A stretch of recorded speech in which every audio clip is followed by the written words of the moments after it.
की वजह से नामांकन नहीं हो सकेंगे। राज्य में 20 फरवरी को वोटिंग होगी, जबकि नतीजे 10 मार्च को आएंगे। गोवा विधानसभा चुनाव में पंजिम सीट की चर्चा इन दिनों बहुत तेज हो रही है। कभी बीजेपी का गढ़ मानी जाने वाली पंजिम सीट पर अब कांटे की टक्कर हो सकती है। मनोहर पर्रिकर के निधन के बाद ये सीट कांग्रेस के बाबुश मोन्सरेट ने जीती थी, लेकिन कुछ दिनों बाद बाबुश 9 कांग्रेस विधायकों के साथ बीजेपी में शामिल हो गए। अब यहाँ बाबुश को मनोहर पर्रिकर के बेटे उत्पल पर्रिकर से बड़ी चुनौती मिल रही है। उत्पल पर्रिकर राजनीति में नए हैं, लेकिन उनका मानना है कि मनोहर पर्रिकर के बाद पंजिम का कुछ भी विकास नहीं किया गया। अब अगर पंजिम को और विकसित करना है तो उन्हें बाबुश को हराना पड़ेगा। ये उसमें चुनाव तो ये है कि ये टफ ही रहेगा, लेकिन मुझे जिस तरह से सपोर्ट मिल रहा है उससे उम्मीद है और विश्वास है कि पंजाब की जनता एक अच्छा उनके लिए रिप्रेजेंटेटिव चुनती रहेगी। उत्तराखंड में चुनावी तारीख से पहले सभी पार्टियां जोर शोर से प्रचार में जुटी हैं। इस बीच कोटद्वार और हरिद्वार ग्रामीण सीट पर मुकाबला दिलचस्प हो गया है। यहाँ से 2 पूर्व मुख्यमंत्रियों की बेटियां अपने पिता की हार का बदला लेने की तैयारी में।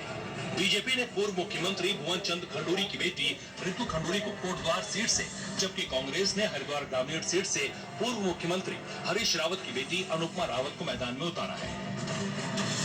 खंडूरी 2012 में कोटद्वार से और 2017 में हरीश रावत हरिद्वार ग्रामीण से चुनाव हार गए थे।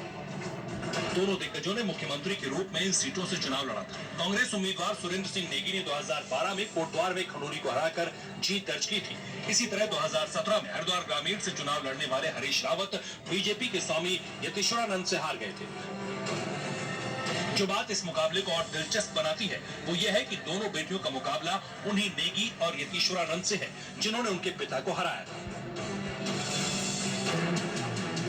5 राज्यों में चुनावी मौसम के बीच देश में इजरायली स्पाईवेयर पेगासस की एंट्री हो गई है। जासूसी के लिए इस्तेमाल किए जाने वाले इजरायली स्पाईवेयर पेगासस पर न्यूयॉर्क टाइम्स ने खुलासा किया है। रिपोर्ट में दावा किया गया है कि मोदी सरकार ने 2017 में एक डिफेंस डील में मिसाइल सिस्टम के साथ इसे खरीदा था। ये डील $2 बिलियन की थी। अब इस खुलासे के बाद सियासत भी तेज हो गई है। सरकार पर निशाना साधते हुए कांग्रेस नेता राहुल गांधी ने कहा है कि मोदी सरकार ने हमारे लोकतंत्र की प्राथमिक संस्थाओं, राजनेताओं और जनता की जासूसी करने के लिए पेगासस खरीदा था। फोन टैप करके सत्ता पक्ष ने विपक्ष, सेना, न्यायपालिका सबको निशाना बनाया है।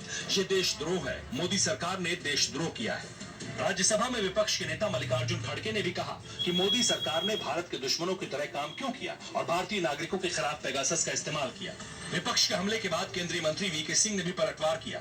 उन्होंने न्यूयॉर्क टाइम्स को सुपारी मीडिया करार दिया और उसकी विश्वसनीयता पर सवाल खड़े किए। उन्होंने ट्वीट कर कहा कि क्या आप NYT पर भरोसा कर सकते हैं? उसे सुपारी मीडिया के रूप में जाना जाता है। फिलहाल वक्त एक ब्रेक का, बने रहिए TV9 भारतवर्ष के साथ।